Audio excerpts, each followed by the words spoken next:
आणि आता उर्वरित जिल्ह्यांच्या टॉप 9 बातम्या। लासलगाव बाजारपेठेत सध्या कांद्याला 1600 रुपये दर। 31 मार्च नंतर निर्यात बंदी कायमच्या घोषणेनंतर कांद्याच्या भावात घसरण होण्याची भीती। कांदा उत्पादकांच्या चिंतेत वाढ झाली आहे। बाजार समितीच्या निर्णयाकडे शेतकऱ्यांचं लक्ष आहे। गोंदिया जिल्ह्यात धानाची उचल थांबली। गोदाम भाडे तुटीचा प्रस्ताव शासनाकडे। 32 राईस मिलर्स तयार करण्यात आल्यात, मात्र धान भरडाईच्या मुद्द्यावर तोडगा निघण्याची शक्यता कमीच आहे। साताराच्या कराडमधील एसजीएम महाविद्यालयामध्ये स्वीप अंतर्गत मतदान जनजागृती अभियान राबवण्यात आलं। निवडणूक अधिकारी अतुल म्हेत्रेंकडून विद्यार्थ्यांना मोलाचं मार्गदर्शन।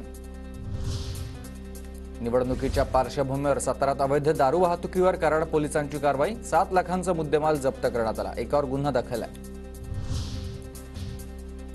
गोंदियात निवडणुकीसाठी आगारांकडे 59 बसेसची मागणी। कर्मचाऱ्यांची ने-आण करण्यासाठी गोंदिया आगारातून 30 तर तिरोडा आगारातून 29 बसेसची मागणी।